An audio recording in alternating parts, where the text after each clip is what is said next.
Okay, so I think we're just going to get going here. It looks like we've got a fair number of people who've come in.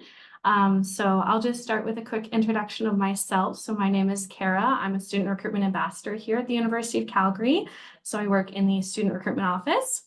And today we're joined with Houston Peschl. So Houston is an associate professor and a Haskayne teaching fellow at the Haskayne School of Business.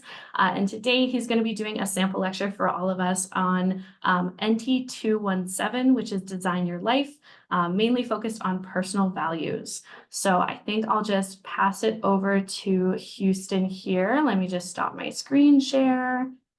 Awesome. That's great. Let me just make sure I am not able to share my, oh, there we go, share screen. There we go.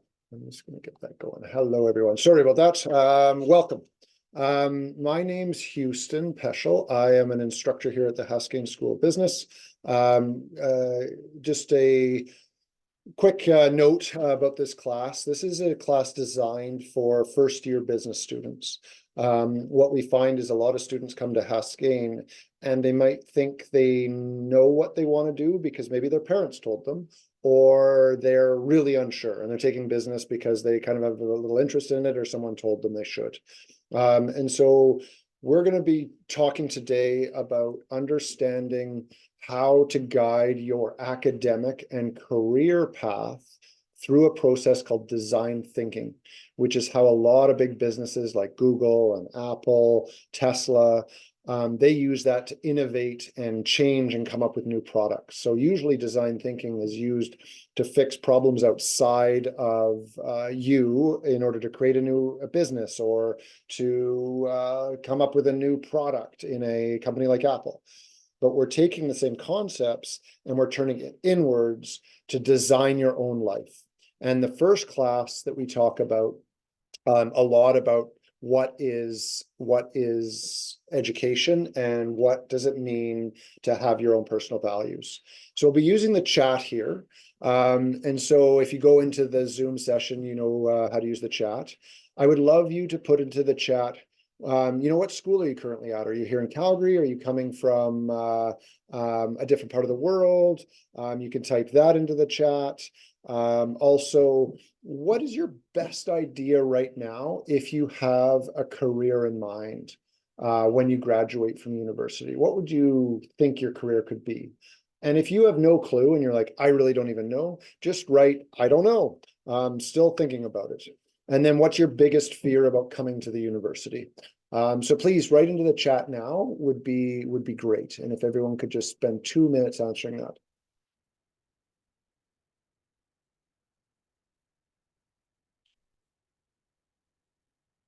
Someone needs to.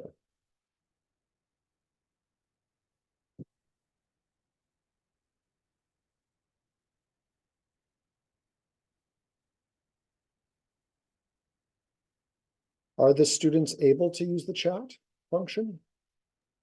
They're able to use the Q&A box. So the Q&A box is similar to the chat. Okay. But it's just, oh, we've got There an we answer. go. Perfect. Amazing. Awesome. Okay, we're getting in there. Thank you, anonymous attendee. Calgary, don't know what you do when you want to grow up. Awesome. There's so many students like that. So whoever said that, thank you for taking the courage to do that. Because one of the things at university is there's a lot of opportunity to engage. And you're going to be asked to like speak a lot and you're going to be asked to present a lot. So you're going to need to become more comfortable with sharing your thoughts and realizing that there's no right answer here at the university. So there's always different students. So whoever said that, well done. Sixth form England, awesome. Pursue philosophy then law, wicked.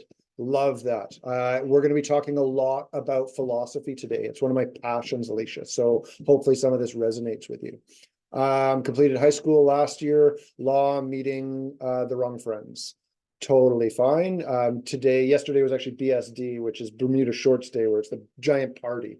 So there's lots of opportunities to interact. Law, USC, New Brunswick. I don't know what you want to do. USC neuroscience, Canadian high school, Trinidad, cool. Awesome. Tanzania, fantastic. Yeah. And so we have a lot of people from around the world in our classes as well. There's a lot of exchange students or people who are immigrants. And so the whole point of what I'm going to go through now, and just a bit about me, I love the mountains. I ride horses. I race mountain bikes professionally, and my wife and I live on a farm outside of Calgary. I have a young son who is a really good ski racer, and we love skiing all year round, and love mountain climbing and camping. So that's kind of what I'm into. What I research is really how to teach. I'm very interested in the future of teaching. So, and education, and how do we prepare students to deal with a very, very complex world with climate change, poverty, whether it's crypto, all these different influences in the world. How are we preparing our students? And so the goal of my course is to really decide what your values are, because a lot of us come to university with the values of our parents. Maybe our faith has given us values, our community has given us values, but traditionally university is really about finding your own values and understanding who you are and developing some more independence. Also, this course will show you all the amazing opportunities you can have at Haskayne. Let alone there are a lot of skills you need to develop in order to be successful in life. With AI and artificial intelligence and ChatGPT, you probably don't need a lot of things that can be put into an algorithm. But the things you really need are the hard ones, like team skills, like creativity, like innovation, all of these things. Also, I'm very passionate about trying to create a positive impact in the world, whether it's the UN Sustainable Development Goals or other things like that. And so my class is using what's called the Socratic method. A lot of other classes, you're sitting there taking notes because you're studying for a final exam. We don't really do that in this class. This is a very different approach to teaching. And so this first week, it's divided into Tuesdays and Thursdays. Tuesdays, I usually sit there and talk it's a 75-minute class with some activities. And then Thursdays are what we call learning lab, where you get to meet alumni, you get to play games in class that are applying concepts. You get to learn how to network. And so it's more like out of your seats and doing things. And so today is kind of exploring what this course looks like, but also jumping into some of the philosophy. And in the chat, again, I would love to hear the thoughts of why is education important? You just finished, or you're finishing 12 years of education, grade 1 to grade 12 if you're in the Canadian system. Why do you want to continue on with education? Why is it important? What do you think is good quality education? And then what are the biggest frustrations with your education right now? Like when you look at what you're going through right now or have gone through, what makes you frustrated, or what we call in entrepreneurship, the pain points of your education experience. So if you wouldn't mind typing that in, that would be fantastic.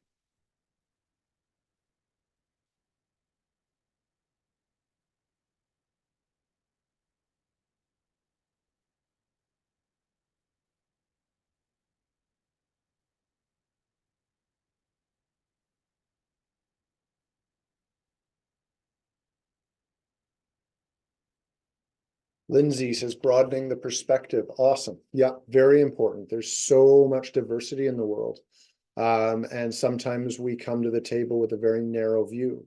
And that's why we at Haskayne really look at things like decolonizing our education system, rather than just having from a very narrow view of what education or business can be, bringing in the Indigenous perspective or minorities perspective. Understanding that the world's got a lot of interesting things beyond what you might know. Gaining knowledge and understanding about the things of past, present, future. Awesome, Alicia. Education shapes the future, for sure. Staying on top of it, understanding how you can be relevant in the future, or your value to yourself, but also to earn money.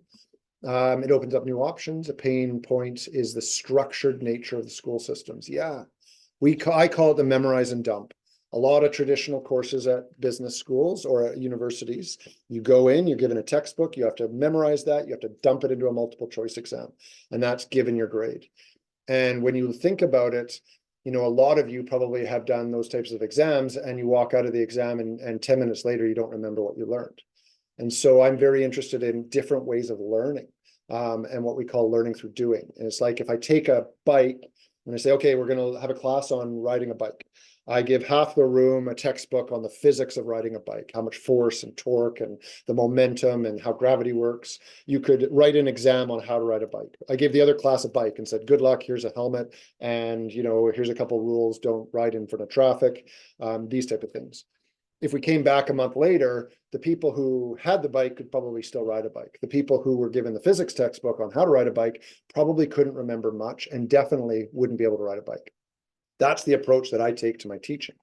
And so to learn these things, we need to make sure that you're getting value out of the course so you feel engaged. And one of the challenges we have is that the world is in a state of VUCA. And so this is an acronym you might hear in your social media feeds or wherever. But VUCA stands for this idea that there's constant volatility, whether it's the armed conflicts in the Middle East or in Ukraine and Russia, whether it's Bitcoin destabilizing our fiat currencies, whether it's climate change and the challenges we have with a warming planet. These things are all volatile and changing. We don't know what the future is. In the world of AI, they call it singularity. We can't even fathom what it means to have an AI that has a billion IQ. It's the difference between an ant and a human in intelligence, and that's how fast AI is changing. We don't know who the global leader is going to be. The US is getting destabilized, and we have other world powers coming in. We don't know what the fuel source of the future looks like. It's very complex. We have so many different people, different systems all trying to work together. And it's very ambiguous. We don't know what the right answer is because what's right for me and makes me happy and my family happy might not work for you and your family. And so what is right? We're having all this. So this is VUCA. And you're entering, or you live in this world, and you're coming into education, hoping to help you out through this. So education, and these are some quotes from some famous psychologist and a writer, is that really feel that education is the key to having a successful human flourishing of the world. And if we don't manage our education system better and you're not getting a ton of value out of it, why come? It's 4 years of your life. You could easily go and do a bunch of micro credentials on LinkedIn Learning and Google and master classes and save the money and the time. So why come to the university? So we need to make sure that you're getting value in it. And so there's a huge myth we have is that you were born, you're growing up, you're gone to school and you're about to graduate. You're going to come and do more schooling, and then you're going to go work hard. You're going to earn a degree. You're going to go and get employed at a company. You're going to retire, and then you're going to live this life once you retire. And so this baby boomer approach to life, I think a lot of us don't resonate with it anymore because it's like, I want to live now. In the present, and I want to be happy now, not waiting until I'm 70 and retired. Because working 40, 50 hours, 60, 70, 80 hours a week, depending on your job, you better enjoy what you're doing, because if you're just waiting 40 years until you retire, I don't know if that's the best use of your 24. And so I feel that education is really about enabling people to get engaged with the world and understand different perspectives, looking at cultural understanding. Whoops. Acknowledge and close. I need to acknowledge and close. Yes, sorry, I just got beeped at. And in this world of diversity, especially in the US and in Canada, we have very extreme polarized politics right now. And you're either on this side or that side. And we've lost this middle of dialogue going on where we can actually disagree, but help to understand each other. Economic challenges, we are really understanding how education can inform you to be successful. Maybe you have multiple jobs. You have a side hustle doing some social influencing. You're doing some drop shifting. You're also maybe working at a company. These types of things. What does that future economic lifestyle look for you? And then at the end of the day, coming to the university, you're going to meet a lot of amazing people and hopefully become active and compassionate citizens to improve the state of the world. I'm going to go through these quickly. But education should allow you to be curious, to be creative. You should be able to criticize and learn how to criticize things. You learn how to communicate with people. You have to collaborate with teams and people of different backgrounds. You have to learn to be compassionate with people, that other people are going through things that you might not understand, but they're having a bad day and you've got to work with them. You've got to compose yourself. Sometimes you're really stressed and you're anxious or you're nervous or you're overwhelmed. And you got to figure out how to get through that. And then finally, citizenship. is the whole point of coming to school is to become part of society and participate in the process in order to sustain it into the future. So this brilliant British fellow named Ken Robinson, Sir Ken Robinson, he said an education system is not successful because of tests and output-driven hurdles like your exams. It is successful when individuals are recognized and the diversity of their talents is celebrated. So I'm really dyslexic.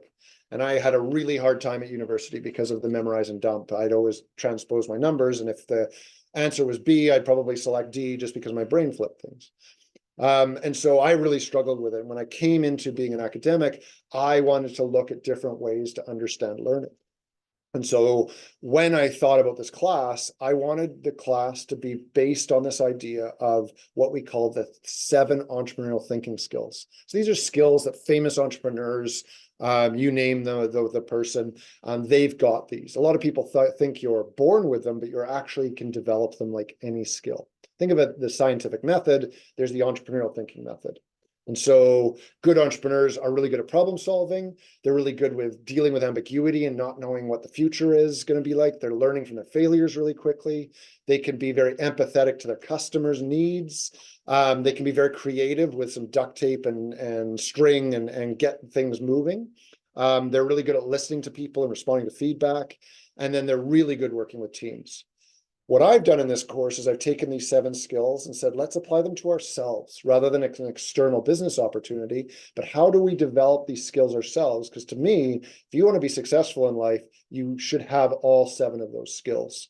But they're incredibly hard to learn through a textbook or through a testing on a multiple choice exam. How do I know that you're more empathetic? Like, you can't ask a question on a multiple choice, true or false. How do I know you can learn from your failures? I've got to see it. I've got to feel it. So my approach to this class is to really be more philosophical, is understanding what your values are, what makes you happy, then allowing you to explore all the opportunities here at the University of Calgary. You're going to discover mentors. I'm going to introduce you to some students and alumni and different business ideas. You're going to then think about 3 possible futures for you. 1 is your kind of current best idea. 2 is, if that disappears, what would be your second choice? And 3, if you had all the money in the world, what would you do with your 24? And then you're going to go out and interview people. You have to interview a whole bunch of people and test those plans and develop basically these skills and come up with a 1-year plan for your journey here at Haskayne. And this course uses something called gamification. So every week there's a couple hundred points you can earn through doing simple quizzes on the readings or discussion boards like blog postings, or coming to class and doing activities, different assignments, a journaling activity. And as you go through the course, you earn points. And if you get above a certain amount of points, you pass the course. So it's kind of a pass-fail course. So the pressure of getting an A in your GPA comes off. It's really about learning. And it's worked really successful. So Tuesdays I lecture. Thursdays are, between Tuesday and Thursday, there's a few activities you can learn to earn points. And then Thursdays there's a learning lab where we usually bring people in, and it's high energy and there's activities going on. And then over the weekend, there's some more discussion boards to kind of reflect on what just happened. So that kind of repeats 12 times. And then you can earn points, and it is equated to a letter grade, but if you get above a C, you get the credit granted. And so it's not an overly challenging course in the sense of, oh my God, I've got to get an A, and you're studying all night long. A whole bunch of assignments that I'm not going to get into, but now you'll see that what I'm about to teach you would be very challenging to do and to test you if I said, hey, at the end of this lecture, there's going to be a quiz on or a multiple choice exam. What we're going to now do is kind of get into some of the content that I would do in a Tuesday lecture. And then I'm going to finish up in about 10 minutes, and we'll just turn it over to some questions. So the first week is really driving towards what are your values? And so all of us go through a metamorphosis. So an emerging takes place where we are kind of born out of our tight family. And so we go through our education system, grade 12 or wherever, whatever system you're in. You've had probably the influence of your family, of your community, of your faith possibly, or lack of faith if you're atheist. but you've developed these values. And the challenge is that sometimes, for example, if you're being raised by baby boomers, say your parents are of that age, their values are very different. Their values are probably more aligned with financial freedom, understanding more growth, physical things, and different generations develop different values depending. Like they came out of World War II, they went through the Vietnam War, they went through all these different significant cultural events that you and I didn't go through. And so my values, being Generation X, are different than my parents and are different than my sons. So what I'm trying to do in this class is to give you the opportunity to question your values. And this is incredibly a privileged question because so many people in our world, billions of people, are in extreme poverty. And I always reflect back on, if you are given the opportunity to come to post-secondary education, don't take it for granted. Use it. Come here and make something that is driving value for you and your community going forward. And don't just go onto autopilot and be disengaged and apathetic, because you can save the money and you can save a lot of time if you're not ready. Go take a gap year. There's some amazing gap year programs out there where you can go explore and do things. So when you're ready to come to school, it is a privilege. And at the end of the day, I really think that our values transcend a specific goal. So the goal is, I want to get a degree, so I get a job. That's a very finite external goal. But our values allow us to say, well, maybe I don't want to go get a degree. Maybe I want to do something else. Maybe a 9-to-5 job in the traditional sense is not where I come from, because my life is more than going to a desk job. So we can get stuck in accomplishing a goal, but our values are always with us. But our education system doesn't really allow us to explore these. And I'll give you guys and girls 2 or 3 minutes to scan through this. Maybe pick out 2 or 3 values that you think you adhere to. Values are things that you use to screen opportunities or events through. You're at an event, someone's bullying someone. Your value, if it is about inclusiveness or compassion, your value would say, I should step in and stop this bullying. Greta Thunberg, famous environmental activist, she just got arrested yesterday because her values are so about environmental change and creating this better society. And she's willing to go to jail over her values, conviction. And so just screen through that. I'll be quiet for a couple minutes.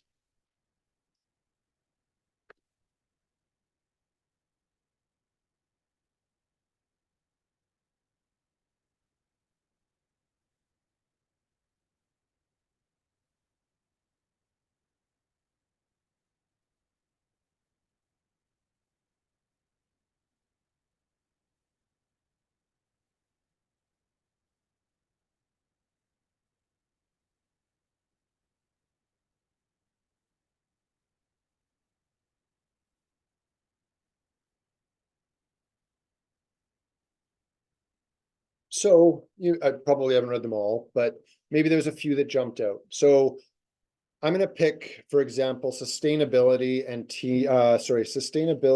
happiness. Let's say I'm faced with an event. I have an option to take an easy path and, buy a bunch of cheap plastic stuff that was probably made possibly unethically, but is really low cost and is really convenient for me to buy. And it's a shiny thing, a new piece of clothing from a fast fashion company. And I know I'm probably going to only wear it once or twice and it's going to fall apart. It's maybe leaning a bit towards happiness of my values because of that instant gratification if I got a new shirt, but it's definitely not aligned with my sustainability. And then when I think about it even deeper, for example, I'm wearing a Patagonia shirt. It's a lifetime clothing. Like this will last forever. And if it doesn't, they will repair it or give me a new one. So sustainably, it's there. I'm happy that I know it was produced ethically. I know that it cost a lot more than buying something cheap, so I had to save my money. So I'm probably not going to have as big of a wardrobe than if I went to H&M or Old Navy and bought 20 or 30 shirts for $25 or $30 opposed to a $100 shirt. And so we have to always check in with our values. And this comes in really important when you start thinking about your own life design. And so when you are thinking about what makes you happy, what do you want to do with your life? What do you want to do with your time? Kierkegaard, a famous existential philosopher, said that life is not a problem to be solved, meaning I need to go get a degree and get a job. That's solving a problem, which is what are you going to do with your life? But it's a reality to be experienced, meaning that when you're at the university, don't focus on that end of like, wow, I need a GPA, I need to do this, I need to do well, so I get a job. Focus on the experience of being a student. Go and have that full experience. Another famous philosopher, Kierkegaard again, he has two approaches, and I think that most of us will fall into one or the other, or we can look around our friends and see this. There's the people who are lost in the finite. So these are people who view that change is impossible. Like if climate change is discussed, they're just like, well, it's impossible to fix it. We just won't change it. They're always depressed. They're always negative in that kind of result of this kind of dependency. They're always feeling like they're in this stagnant pool where there's no potential, and they basically adopt a herd mentality because it's a lot easier than becoming, truly who you want to be. So they follow other people's beliefs. They will never blaze their own trail. They kind of just follow other people. So that's a major group of people. And then there's another group of people that he identified as being lost in the infinite, where these people just see that there's too many possibilities. Like, what am I going to do with my life? I don't know. There's so many job possibilities. I mean, you type into ChatGPT all the jobs, and there'll be thousands listed. So it becomes fearful and paralyzes us. And we use this mindset to permit ourselves to not make decisions. Basically, we're like, there's too many decisions. I can't do this. I'm just going to sit on the couch and analyze the pros and cons and never take action, or apathy. So building on that idea, this gentleman by Friedrich Nietzsche came along, and he said, well, the challenge is with all these options and everything, we feel like there's a right answer, a correct answer, a more popular answer to make our parents happy or to get more likes on Insta or whatever you're doing. He said, actually, you have your way, I have my way, and for the right way, there isn't a right way. And that's the challenge of post-secondary and a lot of our society, is it tries to push us into what is the correct way. And I really believe that we need to force that. And what he talked about was this metamorphosis. And he talks about this analogy of this camel. We're all born a camel, and we're burdened with these things from our family, from our faith, from our community, whatever it might be. We walk around with this weight on our shoulders and we continue on. My parents want me to be a lawyer, so I'm going to go and become a lawyer. And that's put on you. I need to get a high GPA because of law school and all these other things that come on. I need to look a certain way. I need to eat a certain way. Those things are all burdened on us. What he says is if you don't ever have an opportunity to question those, you're never going to be fulfilled. You're never going to find true meaning. You're never going to find happiness. So he says we need to evolve into what he calls the lion, to question this thou shalt dragon. So think of a dragon where all the scales are everything that you believe or have been burdened with. Your understanding of what a good career is, what a good income is, where you should live, what you should look like, what your faith tells you or lack of faith tells you. All of those things, your belief in equality or equity or political beliefs, all those things are on the dragon, and the lion needs to question those. Some of them might remain, some of them might fall off. If you do this properly, you're reborn as a child, and not in the sense of you're innocent and naive, but my son's 6, and right now everything is curious and interesting, and he's quite quickly to say, yeah, I'll try that, whatever, spicy pepper. Oh, I don't like that. And so there's that willingness to try and curiosity, but you still have that ability to say yes or no. And that beauty of the curiosity is something we lose through a lot of our education systems. And so it's important to understand that there's personality, values, and behavior. Personality is the thing that you're developing. It's a stable pattern. It's really who you become because of your life situations and your genetics. But your values express your life goals, what you're trying to embody, who you want to be. And then the behavior is really how we're influenced when we're with others. How do you respond to others? So when the behavior and the values are not aligned, you get people who have challenges in their lives. So if you have somebody who's very like, I'm very protective and confident and kind of that masculine, that stereotypical masculine person, and they go into a situation where there's a bully, someone's getting bullied, and they don't step in to stop that, their behavior is not aligned with their values. They say something, but they're not doing it. If your values are aligned with that, then you step in and stop that bullying. Then you have alignment, and then you can go towards happiness. And so building on that is this idea of what Martin Heidegger came along and he said, the choice we have is the reality you create. And so he was really aware that we've forgotten to notice that we're alive sometimes. We just go from day to day existence and we fail to properly acknowledge how amazing it is to be alive, what he calls being in the world. And he says that we enter into a state of autodrive. We eat, we work, we sleep, we study, we write exams, and we don't consciously think about why we're doing this. Are we happy with this? Is this aligned with my values? And so at any point, what he says is the nothing could take away our being. In other words, what he said was to truly live our lives, think about going to a graveyard. And I know that seems a little dark right now, but we are finite. As much as people are trying to extend our lives, humans by the very nature are going to die. And so when we think about our lives, what do we want our lives to fulfill? What do we want to spend our time doing? And he points out that many of us fail to live our lives. And so what I'm passionate about is that all of us are thrown into a situation. You're graduating high school, you're encouraged or want to go to post-secondary. Are you doing that in an authentic way? Are you coming to the University of Calgary to truly explore who you are, who you want to be, and what you want to learn? Or are you on a path because you think that's the correct path because society, your parents, people have told you that? Are you focusing on your own path, or are you focusing on a societal mode of thinking? What the media says, what your parents say. So how will your values show up in your career choice? If you know your values and you find a career that aligns with that, you're going to experience more satisfaction. You're going to be more motivated and encouraged to work and go to work and be excited to work. You're going to be in a decision-making framework when you're faced with should I take this course or that course? Should I go take that opportunity or that opportunity? Your values will allow you to filter through those to avoid discomfort and dissatisfaction. And then also, ethically, you will have a stronger morality of when you're faced with challenging things in your life, potentially cheating. ChatGPT is a big thing. Should I use ChatGPT to rate all my assignments? That's an ethical consideration. Is that aligned with your values? And then if it's no, you might have to deal with the fact that that others are skirting the system, and that might feel unfair. But you've sat with your values. So those are the kind of questions we have to wrestle with.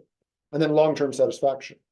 If we live our life through our values, we are more likelihood to have long-term satisfaction and happiness.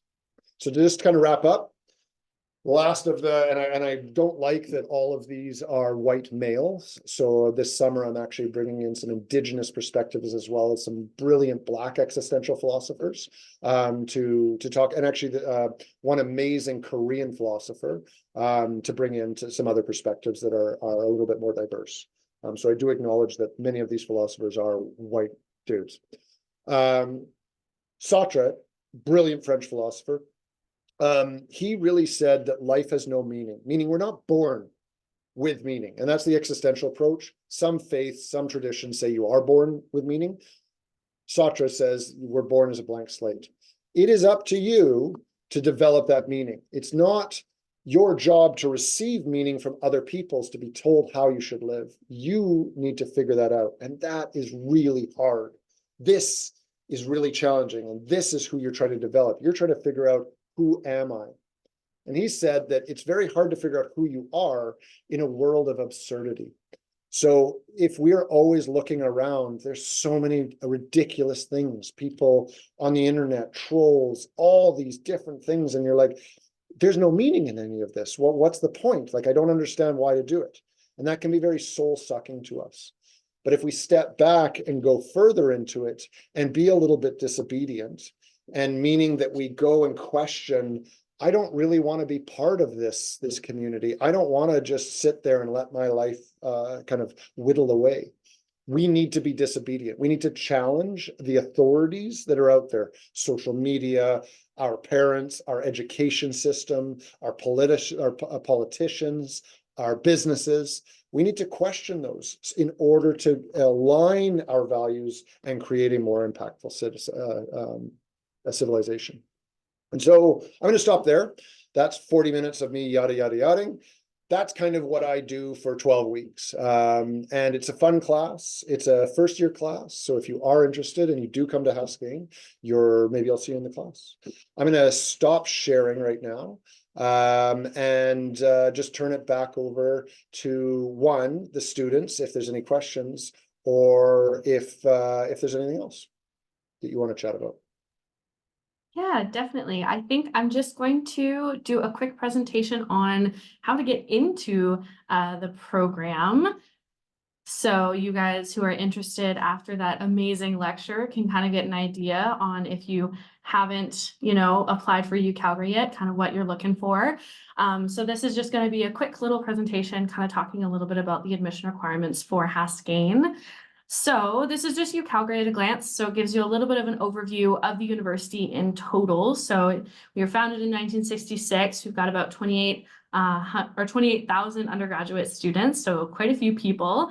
And these are all just kind of those statistics that you see all over the place, but I really like sharing them because it really shows how, diverse and kind of large the campus is. We have 5 campuses, 14 faculties. We're Canada's entrepreneurial university. We have the Hunter Hub for entrepreneurial thinking, which is a great opportunity for anybody who has any ideas, who wants to get anything going. The Hunter Hub is a great opportunity for that. We have a 94% after graduation employment rate, and then a 95% undergraduate retention rate. So that basically speaks to student life satisfaction here on campus. And students who stay with us for their first year will stay with us until their final year 95% of the time.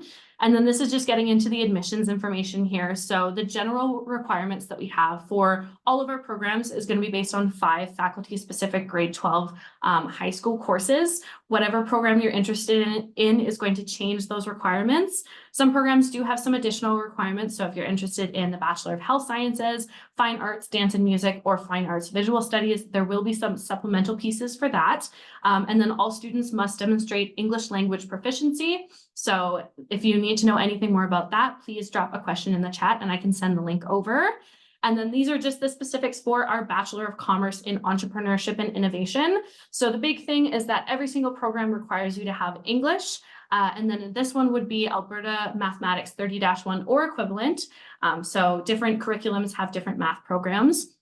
2 approved courses, excluding courses equivalent to physical education, fine arts, and then non-calculus mathematics. And then an approved course or option, that's kind of like your fun class that you take in high school. And the admissions average that we're looking for is in and around the mid-80s. So we're just looking at the overall average of those 5 faculty-specific classes. Not all your classes in high school, just those 5, which is nice. And then these are just some important dates coming up for the 2024-2025 admission cycle. The big one that's missing on here is for international students. Your admission cycle is going to start on August 1st. And then our domestic students, it will open for you on October 1st. So these are some really good dates to kind of keep in mind. They are on our website for you to grab onto if you need to, or you can take a picture of this slide here. But these are really good because it's going to give you that timeline of dates that you have to submit things by to us to get into UCalgary. And then this is just our Connect with Us slide. So if you'd like to speak with a region-specific recruiter, they're kind of your first stop in getting into UCalgary. So we all have, we have region-specific recruiters. So it depends on where you're living. There's going to be a recruiter for you. We have our view book right there. And then all of our social media is there on the side. So if you follow us on Facebook or Instagram, YouTube, this lecture will be posted to our YouTube channel later this week, so you can rewatch it if you'd like. And then as well, we do have a podcast, which is hosted by me right now for season 8. So if you want to listen to me talk a little bit more, you can tune into that. But that's just some other ways to connect with us and learn a little bit more. And that's the end of my presentation. Just a nice quick one, easy out of the way. But if anybody has any questions for me or Houston, please feel free to put them in the chat. And I'm sure we can answer them for you.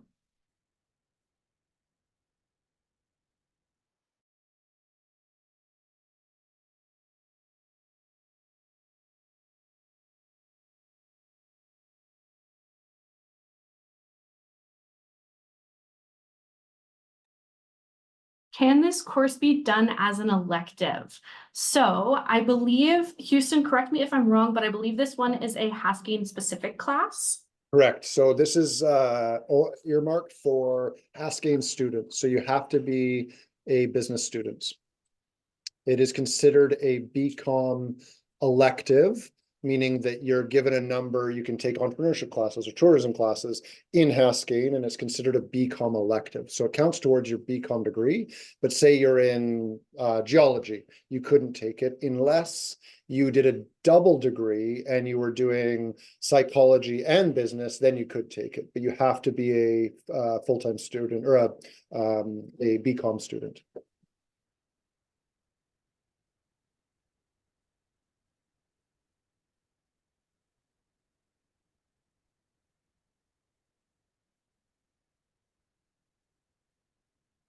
I think I'll leave the floor open for 2 or 3 more minutes for any questions to come in, and then we'll probably wrap up.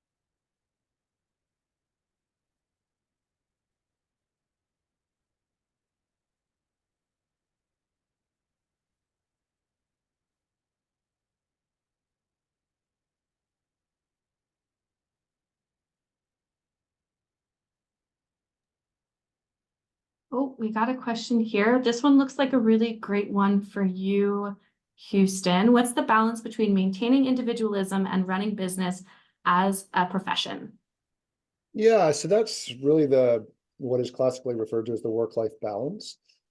And I think the way to answer that is it depends on where you're at in your career, and what your values are, going back to that. Early in your career, you have to go and explore things. And usually if, say, you want to get into consulting, that industry requires a certain level of commitment to that. So you might have to work long hours, which reduces the amount of free time you have. And so you have to balance that with, like, I really enjoy consulting and it's challenging and I like the community, versus say you take another job or you want to be an entrepreneur and you want to have a lifestyle business where you own a really successful kayaking company on the west coast of British Columbia, where you get to paddle and you have winters off, but you might not have enough money to go buy a new Tesla at the end of the year. So there's this constant kind of spectrum that you have to be judging. And there'll be times in our lives where working long hours and being in a competitive and challenging environment is really good and we're okay, but we always have to check in with our mental health. And I teach in my course thing called strategic quitting, is that we all have to say, when is enough enough?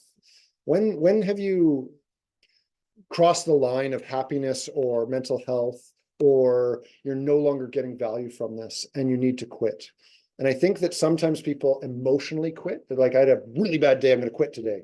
And that's not what I'm trying to get to. It's like, if you have bad day after bad day after bad day, and you've progressively seen a deterioration of your happiness, then you need to reflect back to say, is this still aligned with my values? And maybe I should think about another way to test out and prototype a different path. Maybe I can go down to part-time hours, or maybe I can go back to school to do a master's program so I can come in at a different level. So these are the things that I'll teach, but that question is very personal. But I don't think a lot of people have the skills to really reflect on when is enough enough. And we talk about burnout a lot, and what's kind of called this hero entrepreneur, where everyone wants to be the hero and the hardest working person, and we kind of like almost sacrifice ourselves to the business. And the question is why and for what reason? It's a really good question, Alicia. Awesome. Well, I think that looks like the last of the questions here.